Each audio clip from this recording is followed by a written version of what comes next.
ਕਈ ਵਾਰ ਇੰਜ ਹੁੰਦਾ ਹੈ ਕਿ ਤੁਸੀਂ ਕੈਨੇਡਾ ਮੂਵ ਹੋਏ ਹੋ ਤੇ ਤੁਹਾਨੂੰ ਰਿਮੂਵਲ ਦੇ ਆਰਡਰਸ ਦੇ ਦਿੱਤੇ ਗਏ ਨੇ, ਯਾਨੀ ਕਿ ਤੁਹਾਨੂੰ ਕੈਨੇਡਾ ਛੱਡਣ ਦੇ ਆਰਡਰਸ ਦੇ ਦਿੱਤੇ ਗਏ ਨੇ। ਰਿਮੂਵਲ ਆਰਡਰਸ ਤਾਂ ਵੀ ਦਿੱਤੇ ਜਾ ਸਕਦੇ ਨੇ ਜੇ ਕਿਸੇ ਨੇ ਕ੍ਰਾਈਮ ਕਮਿਟ ਕਰ ਦਿੱਤਾ ਹੋਵੇ ਇੱਥੇ, ਜਾਂ ਕਿਸੇ ਨੇ ਆਪਣੇ ਪਰਮਿਟ ਦੀ ਕੋਈ ਕੰਡੀਸ਼ਨਸ ਵਾਇਲੇਟ ਕੀਤੀਆਂ ਹੋਣ, ਜਾਂ ਕੁਝ ਵੀ ਐਸਾ ਕੀਤਾ ਹੋਵੇ ਜਿਹੜਾ ਕਿ ਇਮੀਗ੍ਰੇਸ਼ਨ ਐਕਟ ਦੀ ਉਲੰਘਣਾ 'ਚ ਹੈ। 3 ਕਿਸਮ ਦੇ ਰਿਮੂਵਲ ਆਰਡਰਸ ਨੇ। ਸਭ ਤੋਂ ਪਹਿਲਾ ਹੈਗਾ ਜੀ ਡਿਪਾਰਚਰ ਆਰਡਰ, ਫਿਰ ਹੈਗਾ ਐਕਸਕਲੂਜਨ ਆਰਡਰ ਤੇ ਲਾਸਟ ਦੇ ਵਿੱਚ ਡੀਪੋਰਟੇਸ਼ਨ ਆਰਡਰ।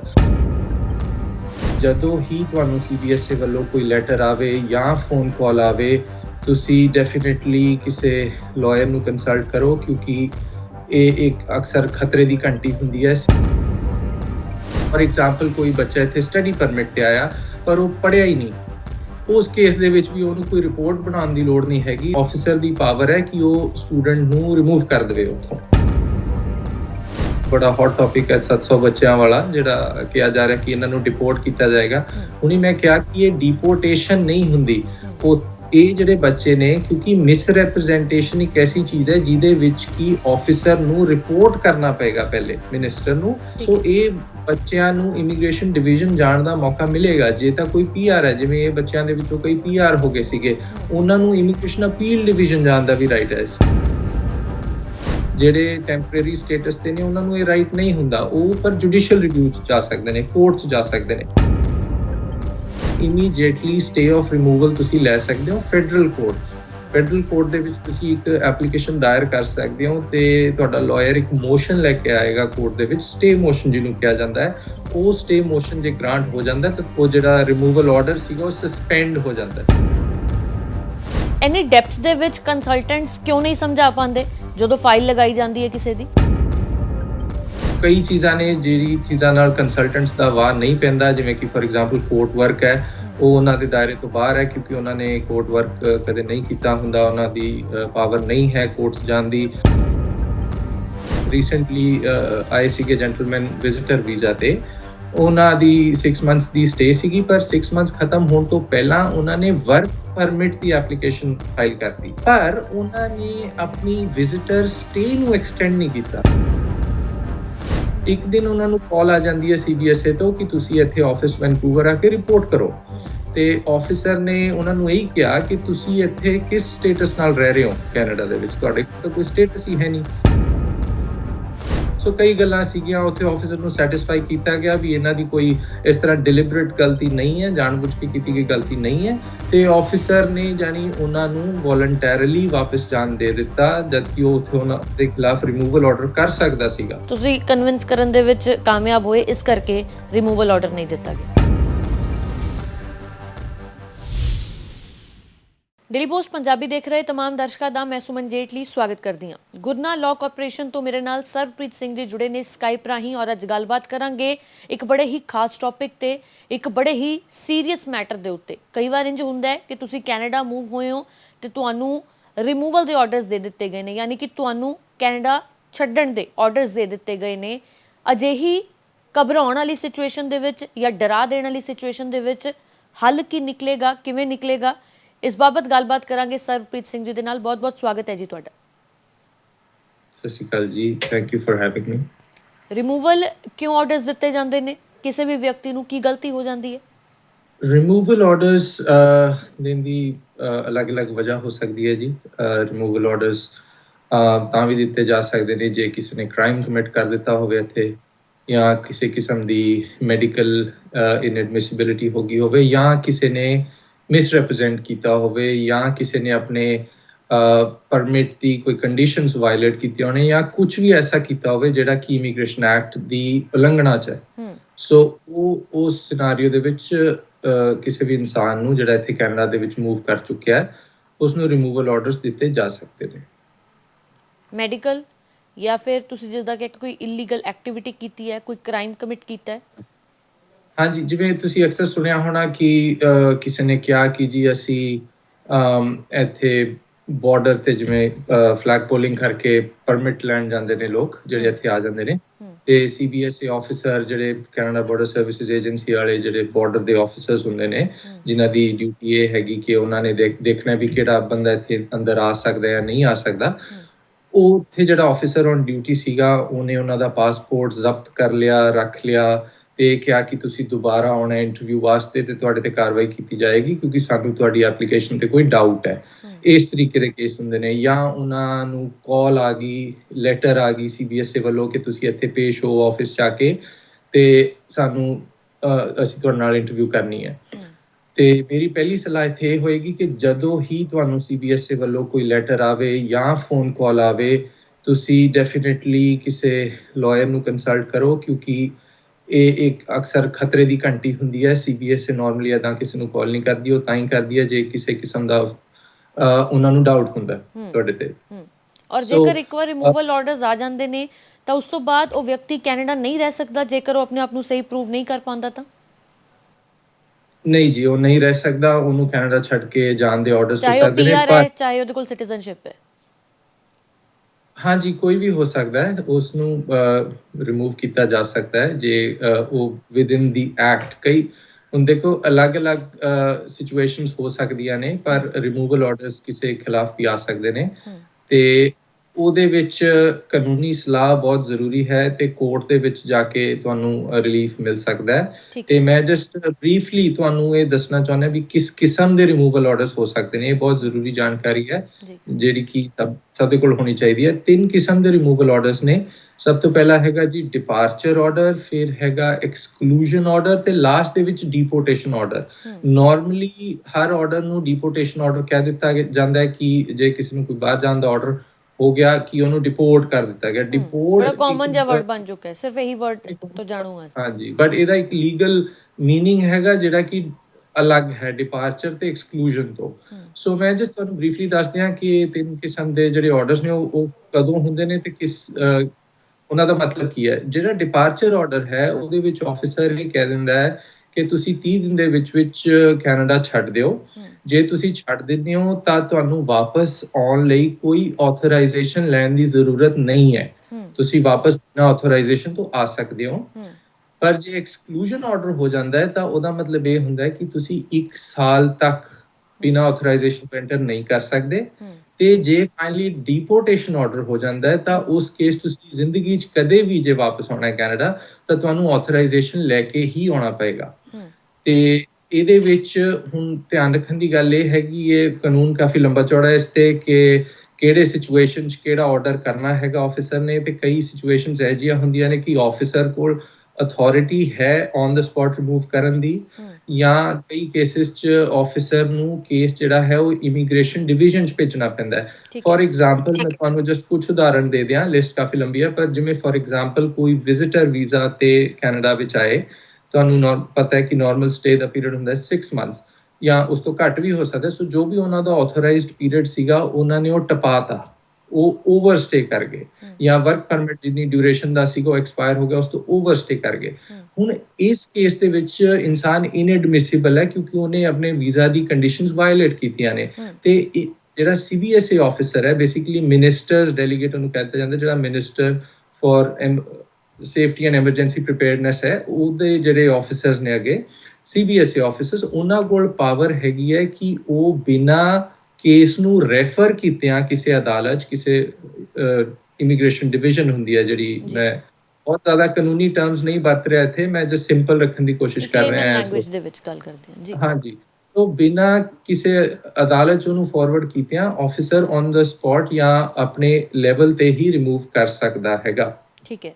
ਜਿਵੇਂ ਫॉर ਐਗਜ਼ਾਮਪਲ ਕੋਈ ਬੱਚਾ ਇੱਥੇ ਸਟੱਡੀ ਪਰਮਿਟ ਤੇ ਆਇਆ ਪਰ ਉਹ ਪੜ੍ਹਿਆ ਹੀ ਨਹੀਂ, ਉਸ ਕੇਸ ਦੇ ਵਿੱਚ ਵੀ ਉਹਨੂੰ ਕੋਈ ਰਿਪੋਰਟ ਬਣਾਉਣ ਦੀ ਲੋੜ ਨਹੀਂ ਹੈਗੀ। ਰਿਪੋਰਟ ਤੇ ਵੀ ਮੈਂ ਆਉਂਗਾ ਵੀ ਉਹ ਕਿਸ ਤਰ੍ਹਾਂ ਦੀ ਹੁੰਦੀ ਹੈ।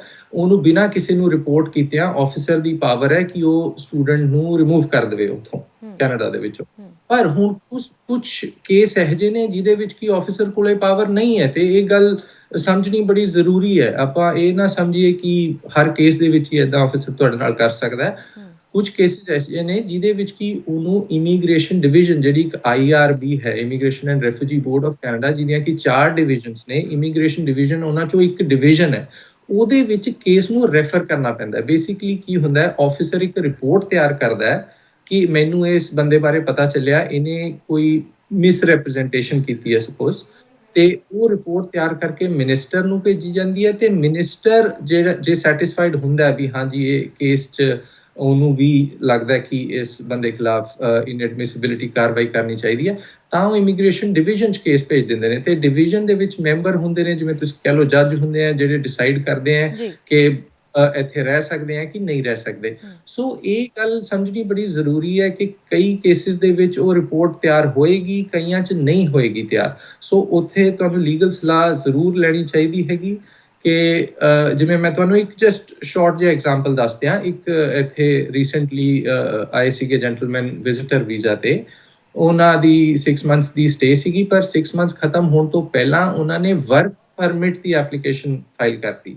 ਤੁਸੀਂ ਕਰ ਸਕਦੇ ਹੋ, ਤੁਸੀਂ ਆਪਣੇ ਵਿਜ਼ਿਟਰ ਵੀਜ਼ਾ ਨੂੰ ਵਰਕ ਪਰਮਿਟ 'ਚ ਕਨਵਰਟ ਕਰਾ ਸਕਦੇ ਹੋ। ਠੀਕ ਹੈ। ਸੋ ਉਹਨਾਂ ਨੇ 6 ਮੰਥਸ ਖਤਮ ਹੋਣ ਤੋਂ ਪਹਿਲੇ ਫਾਈਲ ਕਰਤਾ ਸੀਗਾ ਵਰਕ ਪਰਮਿਟ, ਪਰ ਉਹਨਾਂ ਨੇ ਆਪਣੀ ਵਿਜ਼ਿਟਰ ਸਟੇ ਨੂੰ ਐਕਸਟੈਂਡ ਨਹੀਂ ਕੀਤਾ। ਹੁਣ ਇਹ ਵੀ ਇੱਕ ਟੈਕਨੀਕਲ ਲਕੂਨਾ ਸੀਗਾ, ਫਲॉ ਸੀਗਾ ਉਹਨਾਂ ਦੇ ਪਾਰਟ ਤੇ। ਉਹਨਾਂ ਨੂੰ ਲੱਗਿਆ ਕਿ ਉਹਨਾਂ ਦਾ ਸਟੇਟਸ ਮੇਨਟੇਨ ਹੋ ਗਿਆ, ਕਿ ਮੈਂ ਤਾਂ ਆਪਣੀ ਐਕਸਪਾਇਰੀ ਤੋਂ ਪਹਿਲੇ ਹੀ ਨਵੀਂ ਐਪਲੀਕੇਸ਼ਨ ਲਗਾਤੀ, ਸੋ ਮੈਨੂੰ ਮੇਨਟੇਨ ਸਟੇਟਸ ਜਿਹਨੂੰ ਕਹਿ ਦਿੰਦੇ ਨੇ, ਪਹਿਲਾਂ ਇੰਪਲਾਈਡ ਸਟੇਟਸ ਕਹਿੰਦੇ ਸੀ, ਸੋ ਮੇਨਟੇਨ ਸਟੇਟਸ ਮੈਨੂੰ ਮਿਲ ਗਿਆ। ਬਟ ਉਹ ਨਹੀਂ ਸੀ ਮਿਲਿਆ ਕਿਉਂਕਿ ਉਹਨਾਂ ਨੂੰ ਵਿਜ਼ਿਟਰ ਐਕਸਟੈਂਸ਼ਨ ਵੀ ਕਰਨੀ ਚਾਹੀਦੀ ਸੀਗੀ ਐਟ ਦ ਸੇਮ ਟਾਈਮ। ਸੋ ਸਾਲ ਤੋਂ ਉੱਪਰ ਸਮਾਂ ਹੋ ਗਿਆ, ਉਹਨਾਂ ਨੂੰ ਲੱਗਿਆ ਕਿ ਮੈਂ ਤਾਂ ਇੱਥੇ ਲੀਗਲ ਹੈ ਹੀ ਨਹੀਂ ਕਿਉਂਕਿ ਮੇਰੇ ਵਰਕ ਪਰਮਿਟ ਤੇ ਜਵਾਬ ਨਹੀਂ ਆ ਰਿਹਾ, ਬਟ ਮੇਰੀ ਕੀ ਗਲਤੀ ਹੈ, ਡਿਲੇ ਇਮੀਗ੍ਰੇਸ਼ਨ ਦੇ ਪਾਰਟ ਤੇ ਹੈ। ਸੋ ਇੱਥੇ ਰਹੀ ਗਏ। ਇੱਕ ਦਿਨ ਉਹਨਾਂ ਨੂੰ ਕਾਲ ਆ ਜਾਂਦੀ ਹੈ CBSA ਤੋਂ ਕਿ ਤੁਸੀਂ ਇੱਥੇ ਆਫਿਸ ਵੈਨਕੂਵਰ ਆ ਕੇ ਰਿਪੋਰਟ ਕਰੋ। ਤੇ ਉਹਨਾਂ ਨੇ ਸਾਨੂੰ ਸੰਪਰਕ ਕੀਤਾ ਤੇ ਮੈਂ ਉਹਨਾਂ ਦੇ ਨਾਲ ਉੱਥੇ ਗਿਆ ਸੀਗਾ ਵੈਨਕੂਵਰ। ਅਸੀਂ ਗਏ, ਆਫਿਸਰ ਨੂੰ ਮਿਲੇ ਤੇ ਆਫਿਸਰ ਨੇ ਉਹਨਾਂ ਨੂੰ ਇਹੀ ਕਿਹਾ ਕਿ ਤੁਸੀਂ ਇੱਥੇ ਕਿਸ ਸਟੇਟਸ ਨਾਲ ਰਹਿ ਰਹੇ ਹੋ ਕੈਨੇਡਾ ਦੇ ਵਿੱਚ, ਤੁਹਾਡੇ ਕੋਲ ਤਾਂ ਕੋਈ ਸਟੇਟਸ ਹੀ ਹੈ ਨਹੀਂ। ਤੇ ਉਹਨਾਂ ਨੂੰ ਤਾਂ ਲੱਗ ਰਿਹਾ ਸੀਗਾ ਕਿ ਮੇਰੇ ਕੋਲ ਸਟੇਟਸ ਹੈਗਾ, ਬਟ ਆਫ ਕੋਰਸ ਉਹ ਗਲਤ ਸੀਗੇ, ਸਟੇਟਸ ਨਹੀਂ ਸੀ। ਸੋ ਉਹਨਾਂ ਨੂੰ ਐਕਸਪਲੇਨ ਆਫਿਸਰ ਨੂੰ ਉੱਥੇ ਮੌਕੇ ਤੇ ਕੀਤਾ ਗਿਆ ਕਿ ਇਹਨਾਂ ਦੀ ਜੋ ਗਲਤੀ ਸੀਗੀ ਉਹ ਸੀਗੀ, ਬਟ ਉਹਦੇ ਕੁਝ ਸਰਕਮਸਟੈਂਸਸ ਸੀਗੇ। ਹੁਣ ਉਹਨਾਂ ਨੂੰ ਇੰਨੀ ਲੀਗਲ ਨੌਲੇਜ ਨਹੀਂ ਸੀਗੀ ਕਿ ਕਿਉਂ ਵੀ ਕਿਸ ਤਰ੍ਹਾਂ ਮੇਨਟੇਨ ਸਟੇਟਸ ਹੁੰਦਾ ਹੈ, ਕਿਸ ਤਰ੍ਹਾਂ ਨਹੀਂ ਹੁੰਦਾ। ਸੋ ਕਈ ਗੱਲਾਂ ਸੀਗੀਆਂ, ਉੱਥੇ ਆਫਿਸਰ ਨੂੰ ਸੈਟੀਸਫਾਈ ਕੀਤਾ ਗਿਆ ਵੀ ਇਹਨਾਂ ਦੀ ਕੋਈ ਇਸ ਤਰ੍ਹਾਂ ਡਿਲੀਬਰੇਟ ਗਲਤੀ ਨਹੀਂ ਹੈ, ਜਾਣਬੁੱਝ ਕੇ ਕੀਤੀ ਗਈ ਗਲਤੀ ਨਹੀਂ ਹੈ। ਤੇ ਆਫਿਸਰ ਨੇ ਜਾਨੀ ਉਹਨਾਂ ਨੂੰ ਵੋਲੰਟੈਰੀਲੀ ਵਾਪਸ ਜਾਣ ਦੇ ਦਿੱਤਾ, ਜਦਕਿ ਉਹ ਉੱਥੇ ਉਹਨਾਂ ਦੇ ਖਿਲਾਫ ਰਿਮੂਵਲ ਆਰਡਰ ਕਰ ਸਕਦਾ ਸੀਗਾ। ਤੇ ਉਹਨਾਂ ਲਈ ਇਨੋਸੈਂਸ ਵਿੱਚ ਮੁਸ਼ਕਿਲ ਹੋਈ ਗਲਤੀ ਸੀਗੀ, ਤੁਸੀਂ ਕਨਵਿੰਸ ਕਰਨ ਦੇ ਵਿੱਚ ਕਾਮਯਾਬ ਹੋਏ, ਇਸ ਕਰਕੇ ਰਿਮੂਵਲ ਆਰਡਰ ਨਹੀਂ ਦਿੱਤਾ ਗਿਆ। ਹਾਂਜੀ, ਅਸੀਂ ਆਫਿਸਰ ਨੂੰ ਕਨਵਿੰਸ ਕੀਤਾ ਕਿ ਇੱਥੇ ਇਹਨਾਂ ਦੀ ਗਲਤੀ ਨਹੀਂ ਸੀ ਬਣਦੀ ਟੈਕਨੀਕਲੀ, ਕਿਉਂਕਿ ਇਹਨਾਂ ਨੇ ਉਹ ਮੇਨਟੇਨ ਸਟੇਟਸ ਵਾਲਾ ਜਿਹੜਾ ਲੀਗਲ ਲਕੂਨਾ ਇੱਥੇ, ਉਹ ਤਾਂ ਇੱਕ ਲੇਮੈਨ ਸੀਗੇ, ਬਟ ਬਹੁਤ ਸਾਰੇ ਕੰਸਲਟੈਂਟਸ ਇਹ ਗਲਤੀ ਕਰ ਦਿੰਦੇ ਨੇ ਅਨਫੋਰਚੂਨੇਟਲੀ, ਕਿ ਉਹ ਸਮਝਦੇ ਨੇ ਕਿ ਜਦੋਂ ਆਪਾਂ ਵਿਜ਼ਿਟਰ ਟੂ ਵਰਕ ਪਰਮਿਟ ਲਾਉਣਾ ਹੈ ਤਾਂ ਆਪਾਂ ਜੇ ਐਕਸਪਾਇਰੀ ਤੋਂ ਪਹਿਲੇ ਲਾਤਾ ਤਾਂ ਮੇਨਟੇਨ ਸਟੇਟਸ ਹੋ ਗਿਆ, ਬਟ ਉਹ ਨਹੀਂ ਹੁੰਦਾ। ਤੇ ਉਹ ਚਲੋ ਇੱਕ ਟੈਕਨੀਕਲ ਗੱਲ ਸੀ। ਆਫਿਸਰ ਮੌਕੇ ਤੇ ਉਹਨਾਂ ਨੂੰ ਇਹ ਗੱਲ ਲੱਗੀ ਕਿ ਹਾਂਜੀ ਇਹਨਾਂ ਨੇ ਜਾਣਬੁੱਝ ਕੇ ਨਹੀਂ ਓਵਰਸਟੇ ਕੀਤਾ ਹੈਗਾ, ਇਹਨਾਂ ਦੀ ਇੰਟੈਂਸ਼ਨ ਇੱਥੇ ਓਵਰਸਟੇ ਕਰਨ ਦੀ ਨਹੀਂ ਸੀ, ਕਿਉਂਕਿ ਇਹ ਚੀਜ਼ ਉਹ ਜ਼ਰੂਰ ਦੇਖਦੇ ਨੇ ਕਿ ਇਨਸਾਨ ਇੱਥੇ ਇਹ ਤਾਂ ਨਹੀਂ ਹੈ ਕਿ ਜਸਟ ਜਾਣਬੁੱਝ ਕੇ ਓਵਰਸਟੇ ਕਰ ਰਿਹਾ ਕਿ ਮੈਂ ਇੱਥੇ ਕੁਝ ਪੈਸੇ ਕਮਾ ਲੂੰਗਾ ਜਾਂ ਕੋਈ ਹੋਰ ਬੈਨੀਫਿਟ ਲੈਣ ਲਈ। ਪਰ ਉਹਨਾਂ ਦੀ ਇੰਟੈਂਸ਼ਨ ਇਹ ਦੱਸਿਆ ਗਿਆ ਕਿ ਇਸ ਤਰ੍ਹਾਂ ਦੀ ਨਹੀਂ ਸੀਗੀ ਤੇ ਆਫਿਸਰ ਨੇ ਉਹਨਾਂ ਨੂੰ ਵੋਲੰਟੈਰੀਲੀ ਜਾਣ ਦੇ ਦਿੱਤਾ, ਜਿਸ ਦਾ ਮਤਲਬ ਇਹ ਹੈ ਕਿ ਹੁਣ ਉਹ ਵਾਪਸ ਆ ਸਕਦੇ ਨੇ ਵਿਦਆਊਟ ਐਨੀ ਆਥੋਰਾਈਜ਼ੇਸ਼ਨ। ਅਦਰਵਾਈਜ਼ ਆਫਿਸਰ ਉਹਨਾਂ ਤੇ ਕੋਈ ਵੀ ਐਕਸ਼ਨ ਲੈ ਸਕਦਾ ਸੀਗਾ ਉੱਥੇ, ਕਿਉਂਕਿ ਇਹ ਉਸ ਤਰ੍ਹਾਂ ਦਾ ਕੇਸ ਹੈ ਕਿ ਜਿਹੜਾ ਕਿ ਇਮੀਗ੍ਰੇਸ਼ਨ ਡਿਵੀਜ਼ਨ ਨੂੰ ਵੀ ਭੇਜਣ ਦੀ ਜ਼ਰੂਰਤ ਨਹੀਂ ਸੀ। ਤੇ ਹੁਣ ਉਹਨਾਂ ਨੂੰ ਆਪਣਾ ਸਟੇਟਸ ਮੇਨਟੇਨ ਕਰਨ ਦੇ ਲਈ ਅੱਗੇ ਕੀ ਕਰਨਾ ਪਏਗਾ? ਸਟੇਟਸ ਮੇਨਟੇਨ ਹੁਣ ਤਾਂ ਉਹਨਾਂ ਨੇ ਵੋਲੰਟੈਰੀਲੀ ਡਿਪਾਰਟ ਕਰਤਾ, ਯਾਨੀ ਕਿ ਉਹ ਇੰਡੀਆ ਚਲੇ ਗਏ। ਉਸ ਤੋਂ ਬਾਅਦ ਉਹ ਰੀਐਂਟਰ ਕਰ ਸਕਦੇ ਨੇ, ਰੀਐਂਟਰ ਕਰਕੇ ਉਹ ਨਵੀਂ ਐਪਲੀਕੇਸ਼ਨ ਕਰ ਸਕਦੇ ਨੇ, ਕਿਉਂਕਿ ਉਹਨਾਂ ਦਾ ਆਥੋਰਾਈਜ਼ੇਸ਼ਨ ਦੀ ਲੋੜ ਨਹੀਂ ਹੈਗੀ ਫਿਰ। ਨਹੀਂ, ਹੁਣ ਕੋਈ ਜ਼ਰੂਰਤ ਨਹੀਂ ਹੈਗੀ। ਠੀਕ ਹੈ, ਉਹਨਾਂ ਦਾ ਵਿਜ਼ਿਟਰ ਵੀਜ਼ਾ ਇੰਟੈਕਟ ਹੈ ਤੇ ਉਹ ਉਸੇ ਵੀਜ਼ਾ ਤੇ ਵਾਪਸ ਆ ਸਕਦੇ ਨੇ ਵਿਦਆਊਟ ਆਥੋਰਾਈਜ਼ੇਸ਼ਨ, ਤੇ ਆ ਕੇ ਕੋਈ ਵੀ ਨਵੀਂ ਐਪਲੀਕੇਸ਼ਨ ਕਰ ਸਕਦੇ ਨੇ। ਇੰਨੀ ਡੈਪਥ ਦੇ ਵਿੱਚ ਕੰਸਲਟੈਂਟਸ ਕਿਉਂ ਨਹੀਂ ਸਮਝਾ ਪਾਉਂਦੇ ਜਦੋਂ ਫਾਈਲ ਲਗਾਈ ਜਾਂਦੀ ਹੈ ਕਿਸੇ ਦੀ? ਦੇਖੋ, ਇਹ ਕਈ ਚੀਜ਼ਾਂ ਨੇ ਜਿਹੜੀ ਚੀਜ਼ਾਂ ਨਾਲ ਕੰਸਲਟੈਂਟਸ ਦਾ ਵਾਰ ਨਹੀਂ ਪੈਂਦਾ, ਜਿਵੇਂ ਕਿ ਫॉर ਐਗਜ਼ਾਮਪਲ ਕੋਰਟ ਵਰਕ ਹੈ, ਉਹ ਉਹਨਾਂ ਦੇ ਦਾਇਰੇ ਤੋਂ ਬਾਹਰ ਹੈ ਕਿਉਂਕਿ ਉਹਨਾਂ ਨੇ ਕੋਰਟ ਵਰਕ ਕਦੇ ਨਹੀਂ ਕੀਤਾ ਹੁੰਦਾ, ਉਹਨਾਂ ਦੀ ਪਾਵਰ ਨਹੀਂ ਹੈ ਕੋਰਟਸ ਜਾਣ ਦੀ।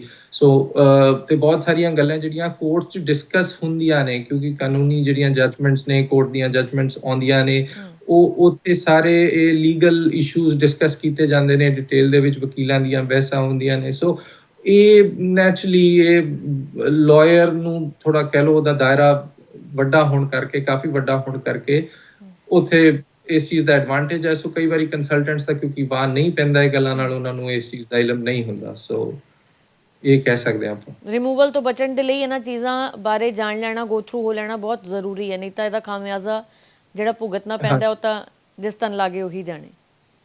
ਹਾਂਜੀ, ਹੁਣ ਜਿਵੇਂ ਫੋਰ ਐਗਜ਼ਾਮਪਲ ਇੱਕ ਮੈਂ ਆ ਜਿਹੜਾ ਰੀਸੈਂਟਲੀ ਬੜਾ ਹੌਟ ਟੌਪਿਕ ਹੈ 700 ਬੱਚਿਆਂ ਵਾਲਾ, ਜਿਹੜਾ ਕਿਹਾ ਜਾ ਰਿਹਾ ਕਿ ਇਹਨਾਂ ਨੂੰ ਡਿਪੋਰਟ ਕੀਤਾ ਜਾਏਗਾ। ਹੁਣੀ ਮੈਂ ਕਿਹਾ ਕਿ ਇਹ ਡਿਪੋਰਟੇਸ਼ਨ ਨਹੀਂ ਹੁੰਦੀ। ਉਹ ਇਹ ਜਿਹੜੇ ਬੱਚੇ ਨੇ, ਕਿਉਂਕਿ ਮਿਸਰੈਪ੍ਰੈਜ਼ੈਂਟੇਸ਼ਨ ਇੱਕ ਐਸੀ ਚੀਜ਼ ਹੈ ਜਿਹਦੇ ਵਿੱਚ ਕਿ ਆਫਿਸਰ ਨੂੰ ਰਿਪੋਰਟ ਕਰਨਾ ਪਏਗਾ ਪਹਿਲੇ ਮਿਨਿਸਟਰ ਨੂੰ, ਫਿਰ ਮਿਨਿਸਟਰ ਸੈਕਸ਼ਨ 44(2) ਦੇ ਵਿੱਚ ਉਸ ਨੂੰ ਅੱਗੇ ਰੈਫਰ ਕਰੇਗਾ ਇਮੀਗ੍ਰੇਸ਼ਨ ਡਿਵੀਜ਼ਨ 'ਚ। ਸੋ ਇਹ ਬੱਚਿਆਂ ਨੂੰ ਇਮੀਗ੍ਰੇਸ਼ਨ ਡਿਵੀਜ਼ਨ ਜਾਣ ਦਾ ਮੌਕਾ ਮਿਲੇਗਾ। ਜੇ ਤਾਂ ਕੋਈ ਪੀਆਰ ਹੈ, ਜਿਵੇਂ ਇਹ ਬੱਚਿਆਂ ਦੇ ਵਿੱਚੋਂ ਕਈ ਪੀਆਰ ਹੋ ਗਏ ਸੀਗੇ, ਉਹਨਾਂ ਨੂੰ ਇਮੀਗ੍ਰੇਸ਼ਨ ਅਪੀਲ ਡਿਵੀਜ਼ਨ ਜਾਣ ਦਾ ਵੀ ਰਾਈਟ ਹੈ। ਸੋ ਇਮੀਗ੍ਰੇਸ਼ਨ ਡਿਵੀਜ਼ਨ ਤੋਂ ਬਾਅਦ ਅਪੀਲ 'ਚ ਜਾਣ ਦਾ ਰਾਈਟ ਹੁੰਦਾ ਹੈ, ਬਟ ਉਹ ਰਾਈਟ ਸਿਰਫ ਪੀਆਰਸ ਨੂੰ ਹੁੰਦਾ ਹੈ। ਜਿਹੜੇ ਟੈਂਪਰੇਰੀ ਸਟੇਟਸ ਤੇ ਨੇ ਉਹਨਾਂ ਨੂੰ ਇਹ ਰਾਈਟ ਨਹੀਂ ਹੁੰਦਾ। ਉਹ ਪਰ ਜੁਡੀਸ਼ੀਅਲ ਰਿਵਿਊ 'ਚ ਜਾ ਸਕਦੇ ਨੇ, ਕੋਰਟ 'ਚ ਜਾ ਸਕਦੇ ਨੇ। ਠੀਕ ਹੈ। ਸੋ ਉਹ ਸਾਰੀਆਂ ਪ੍ਰੋਸੀਡਿੰਗਸ ਚੱਲਦੀਆਂ ਨੇ। ਇੱਕ ਜਸਟ ਵਨ ਮੋਰ ਥਿੰਗ ਮੈਂ ਇੱਥੇ ਕੁਇਕਲੀ ਕਹਿ ਦਿਆਂ, ਜਿਵੇਂ ਕਿਸੇ ਨੂੰ ਆਰਡਰ ਆ ਜਾਂਦਾ ਕਿ ਤੁਸੀਂ ਕੈਨੇਡਾ ਦੇ ਵਿੱਚੋਂ 30 ਡੇਜ਼ ਦੇ ਵਿੱਚ ਚਲੇ ਜਾਓ। ਜਿਵੇਂ ਕਿਸੇ ਨੇ ਐਕਸਟੈਂਸ਼ਨ ਐਪਲੀਕੇਸ਼ਨ ਲਗਾਈ ਤੇ ਸਟੂਡੈਂਟ ਆਇਆ ਸੀਗਾ ਜਾਂ ਵਰਕ ਪਰਮਿਟ ਤੇ ਸੀਗਾ, ਉਹਨਾਂ ਨੇ ਆਪਣੀ ਐਕਸਟੈਂਸ਼ਨ ਐਪਲੀਕੇਸ਼ਨ ਲਗਾਈ, ਉਹ ਰਿਫਿਊਜ਼ ਹੋ ਗਈ ਤੇ ਉਹਨਾਂ ਨੂੰ ਨਾਲ ਦੀ ਨਾਲ ਇਹ ਆਰਡਰ ਵੀ ਆ ਗਿਆ ਕਿ ਤੁਸੀਂ 30 ਡੇਜ਼ ਚਲੇ ਜਾਓ ਇੱਥੋਂ। ਸੋ ਉਸ ਕੇਸ ਦੇ ਵਿੱਚ ਇਮੀਡੀਏਟਲੀ ਸਟੇ ਆਫ ਰਿਮੂਵਲ ਤੁਸੀਂ ਲੈ ਸਕਦੇ ਹੋ ਫੈਡਰਲ ਕੋਰਟਸ। ਫੈਡਰਲ ਕੋਰਟ ਦੇ ਵਿੱਚ ਤੁਸੀਂ ਇੱਕ ਐਪਲੀਕੇਸ਼ਨ ਦਾਇਰ ਕਰ ਸਕਦੇ ਹੋ ਤੇ ਤੁਹਾਡਾ ਲਾਇਰ ਇੱਕ ਮੋਸ਼ਨ ਲੈ ਕੇ ਆਏਗਾ ਕੋਰਟ ਦੇ ਵਿੱਚ, ਸਟੇ ਮੋਸ਼ਨ ਜਿਹਨੂੰ ਕਿਹਾ ਜਾਂਦਾ ਹੈ। ਉਹ ਸਟੇ ਮੋਸ਼ਨ ਜੇ ਗ੍ਰਾਂਟ ਹੋ ਜਾਂਦਾ ਤਾਂ ਤੁਹਾਡੀ ਰਿਮੂਵਲ ਰੁਕ ਜਾਂਦੀ ਹੈ ਤੇ ਉਹ ਜਿਹੜਾ ਰਿਮੂਵਲ ਆਰਡਰ ਸੀਗਾ ਉਹ ਸਸਪੈਂਡ ਹੋ ਜਾਂਦਾ। ਸੋ ਬੇਸਿਕਲੀ ਉਹ ਫੋਰਸ ਨਹੀਂ ਆਉਂਦਾ ਉਨੀ ਦੇਰ ਜਿੰਨੀ ਦੇਰ ਕੋਰਟ ਦੇ ਵਿੱਚ ਮੁਕੱਦਮਾ ਚੱਲਦਾ ਹੈ। ਸੋ ਇਹ ਬਹੁਤ ਸਾਰੀਆਂ ਗੱਲਾਂ ਹੈਗੀਆਂ ਜਿਹੜੀਆਂ ਕਿ ਜਿਹੜੇ ਇੱਥੇ ਆ ਚੁੱਕੇ ਨੇ ਲੋਕ ਕੈਨੇਡਾ ਦੇ ਵਿੱਚ, ਉਹਨਾਂ ਲਈ ਇਹ ਗੱਲ ਅਹਿਮ ਹੈ। ਆਫ ਕੋਰਸ ਇਸ ਗੱਲ ਦਾ ਜਿਹੜੇ ਪੰਜਾਬ 'ਚ ਹੀ ਨੇ ਹਜੇ ਲੋਕ, ਉਹਨਾਂ ਵਾਸਤੇ ਇਸ ਗੱਲ ਦੀ ਇੰਨੀ ਰੈਲੇਵੈਂਸ ਨਹੀਂ ਹੈ, ਪਰ ਇਹ ਉਦੋਂ ਗੱਲ ਬਹੁਤ ਧਿਆਨ ਰੱਖਣ ਵਾਲੀ ਹੈ ਜਦੋਂ ਕੋਈ ਕੈਨੇਡਾ ਦੇ ਵਿੱਚ ਐਂਟਰ ਕਰ ਜਾਵੇ। ਠੀਕ ਹੈ, ਬਹੁਤ ਧੰਨਵਾਦ ਇਹ ਜਾਣਕਾਰੀ ਜਿਹੜੀ ਤੁਸੀਂ ਅੱਜ ਜਨਤਕ ਕੀਤੀ ਹੈ, ਸਾਂਝੀ ਕੀਤੀ ਹੈ, ਕਿਉਂਕਿ ਕੈਨੇਡਾ ਦੇ ਵਿੱਚ ਰਹਿ ਰਹੇ ਲੋਕ ਜਿਨ੍ਹਾਂ ਨੂੰ ਰਿਮੂਵਲ ਆਰਡਰਸ ਆਉਂਦੇ ਨੇ ਜਾਂ ਜਿਨ੍ਹਾਂ ਨੂੰ ਸਿਰਫ ਇੰਨਾ ਕੁ ਪਤਾ ਕਿ ਡਿਪੋਰਟ ਕਰ ਦਿੱਤਾ ਜਾਂਦਾ ਹੈ, ਪਰ ਜਿਹੜੀ ਜਿਹੜੇ ਉਹਨਾਂ ਨੇ ਦੱਸੇ ਨੇ ਕਿ 3 ਅਲੱਗ-ਅਲੱਗ ਪੁਆਇੰਟਸ ਹੁੰਦੇ ਨੇ, ਜਾਂ 30 ਦਿਨਾਂ ਦੇ ਲਈ ਬਿਨਾਂ ਆਥੋਰਾਈਜ਼ੇਸ਼ਨ ਤੋਂ 1 ਸਾਲ ਦੇ ਲਈ ਵਿਦ ਆਥੋਰਾਈਜ਼ੇਸ਼ਨ ਤੇ ਫਿਰ ਡਿਪੋਰਟ ਵਾਲਾ ਇਸ਼ੂ। ਤਾਂ ਇਹਨਾਂ ਚੀਜ਼ਾਂ ਬਾਰੇ ਜਾਣ ਲੈਣਾ ਬਹੁਤ ਲਾਜ਼ਮੀ ਹੈ। ਜੇਕਰ ਤੁਸੀਂ ਕੈਨੇਡਾ ਰਹਿ ਰਹੇ ਹੋ, ਇਹਨਾਂ ਚੀਜ਼ਾਂ ਤੋਂ ਬਚਣਾ ਚਾਹੁੰਦੇ ਹੋ, ਰਿਮੂਵਲ ਤੋਂ ਬਚਣਾ ਚਾਹੁੰਦੇ ਹੋ, ਤਾਂ ਇਹ ਜਿਹੜੀ ਬੇਸਿਕ ਜੇ ਪੁਆਇੰਟਸ ਨੇ, ਜੇਕਰ ਤੁਹਾਡੇ ਕੰਸਲਟੈਂਟ ਨੇ ਤੁਹਾਨੂੰ ਨਹੀਂ ਦੱਸੇ, ਅੱਜ ਤੱਕ ਤੁਸੀਂ ਨਹੀਂ ਸੁਣੇ, ਤਾਂ ਇਹ ਗੌਰ ਦੇ ਨਾਲ ਨੋਟ ਕਰ ਲੈਣਾ ਬੇहद ਲਾਜ਼ਮੀ ਹੈ। ਬਹੁਤ ਬਹੁਤ ਧੰਨਵਾਦ ਸਾਡੇ ਨਾਲ ਗੱਲਬਾਤ ਕਰਨ ਦੇ ਲਈ। ਇਸ ਖਾਸ ਪੇਸ਼ਕਸ਼ ਫਿਲਹਾਲ ਇੰਨਾ ਹੀ। ਮੈਨੂੰ ਦਿਓ ਇਜਾਜ਼ਤ। ਧੰਨਵਾਦ।